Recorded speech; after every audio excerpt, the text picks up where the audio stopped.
मामा पगारे हे काँग्रेसचे गेल्या 50 वर्षांपासूनचे कार्यकर्ते आहेत, वयोवृद्ध आहेत आणि ते डॉक्टरकडे शस्त्रक्रियेच्या अनुषंगाने गेलेले असताना दवाखान्यातून त्यांना बाहेर खेचून आणणे आणि दवाखान्यातून बाहेर खेचून आणल्यानंतर त्यांना दमदाटी करणे, त्यांना जातीवाचक टिप्पणी त्यांच्यावर करणे, जातीवाचक कटाक्ष त्यांच्यावर टाकणे, जातीवाचक उपहास त्यांचा करणे आणि त्यांना जे त्यांच्यासोबत जे कृत्य केलं त्या कृत्याचा हे अत्यंत संतापजनक आहे आणि भारताच्या संविधानाशी त्याचा थेट संबंध आहे। कारण आपले संविधान समता, बंधुता, सामाजिक न्याय एवढंच सांगत नाही तर त्याच्या पलीकडे जाऊन प्रत्येक व्यक्तीची प्रतिष्ठा देखील त्या ठिकाणी ही सांगितलेली आहे। त्यांच्याकडून जे काही कृत्य झालं असेल तर त्या संदर्भामध्ये आपल्याजवळ कायदा आहे, कायद्याच्या अनुषंगाने कारवाई होऊ शकते, मात्र मारझोड करणे आणि अशा स्वरूपाचं कृत्य करणे हा भाजपचा रोजचा एक व्यवहार कुठेतरी हा झालेला आहे आणि त्याचं कारण असं आहे की त्यांचा संविधानावर विश्वास नाही। मामा पगारेंच्या पाठीशी काँग्रेस पक्ष आहे, कारण काँग्रेस पक्ष हा कार्यकर्त्यांच्या भरोशावर उभा असणारा पक्ष आहे। मागच्या काळात नेते सोडून गेले तेव्हा आम्ही जे म्हणत होतो काँग्रेसची ताकद काय, तर काँग्रेस हा अधिक उसळून निघेल। जेवढा चेंडू तुम्ही जोरात दाबाल तेवढा तो मोठ्या प्रमाणावर जोरात उसळून वर येतो। तशी काँग्रेसचा आता उसळून येण्याची प्रक्रिया ही सुरू झालेली आहे आणि मामांच्या या एकंदरीत संपूर्ण त्यांच्याशी केलेल्या गैरवर्तनाचा पोलीस कुठेही दखल घेत नाही, त्यांच्यावर गुन्हे दाखल झालेले नाहीत, करिता आम्ही न्यायालयामध्ये दाद आता मागणार आहोत।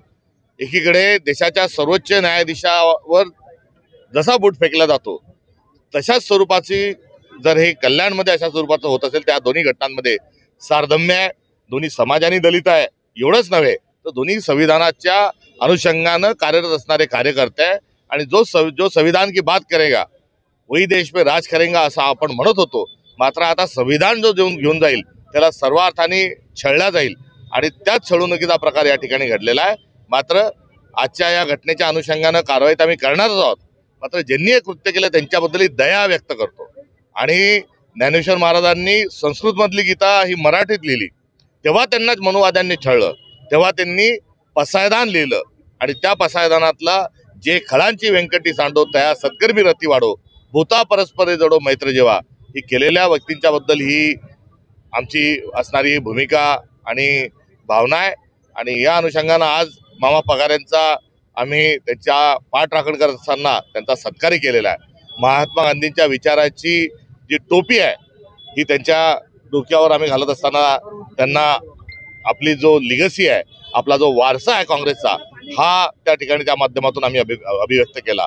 तर ब्लेझर घालून शिका, संघटित व्हा आणि संघर्ष करा बाबासाहेबांची आठवण ही ब्लेझर त्यांना आज या ठिकाणी दिलं तर विश्वाला शांतीचा संदेश देणार आहे आणि ज्यांना विश्वशांती ज्या काँग्रेसचं लक्ष आहे तेच विश्वशांतीचा संदेश असणारी आणि करुणा, प्रज्ञाशील करुणा ज्यांच्याजवळ आहे अशा तथागत गौतम बुद्धांची मूर्ती आणि आपल्या भारताचं महान संविधान हे त्यांना आज या ठिकाणी देऊन आम्ही त्याचा सत्कार केला।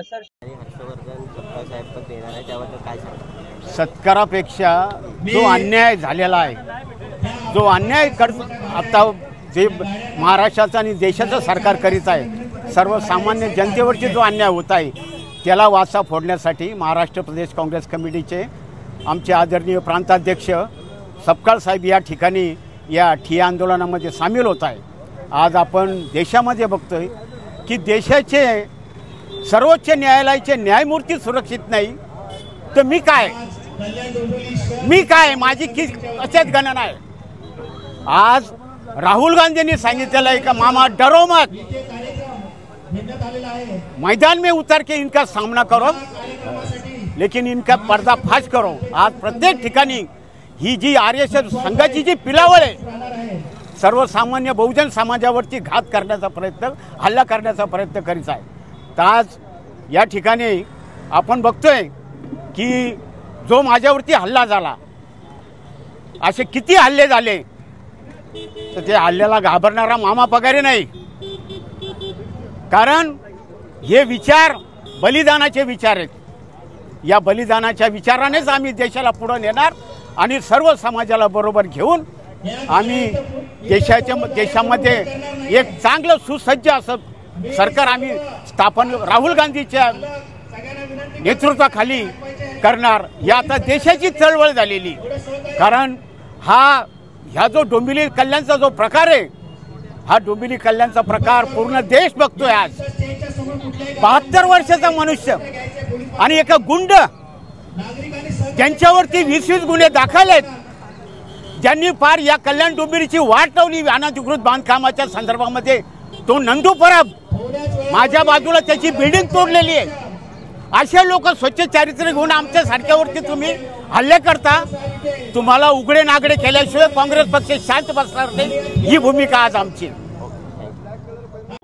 आमचे ज्येष्ठ पदाधिकारी मामा पगारे यांना भाजपचे जिल्हाध्यक्ष आणि त्यांचे जे तडीपार गावगुंड सहकारी आहेत, त्यांनी भर चौकात जो साडी नेसवण्याचा प्रकार केला, त्या प्रकारानंतर आम्ही DCP ऑफिस स्थानिक पोलीस स्टेशन इथे तक्रार देऊन की जे गुन्हेगार आहेत, ज्यांच्यावर गंभीर गुन्हे दाखल आहेत, अशा लोकांवर अॅट्रॉसिटी दाखल करा असं आम्ही अर्ज केला होता.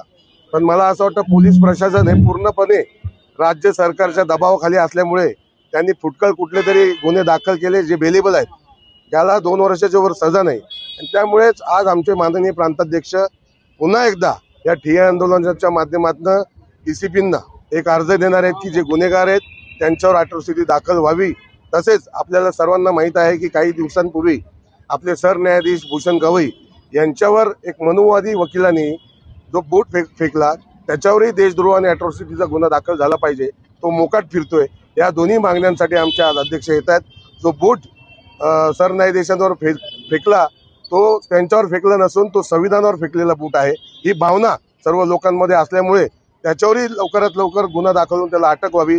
तसंच मामांना ज्यांनी साडी घालून जो अपमान, त्यांच्या एक ज्येष्ठ नागरिक म्हणून त्यांचा जो अपमान केला, भर चौकात त्यांना साडी घातली, त्यांच्यावर लवकरात लवकर अॅट्रॉसिटी दाखल करा. या मागणीसाठी आज ठिय्या आंदोलन आम्ही करत आहोत.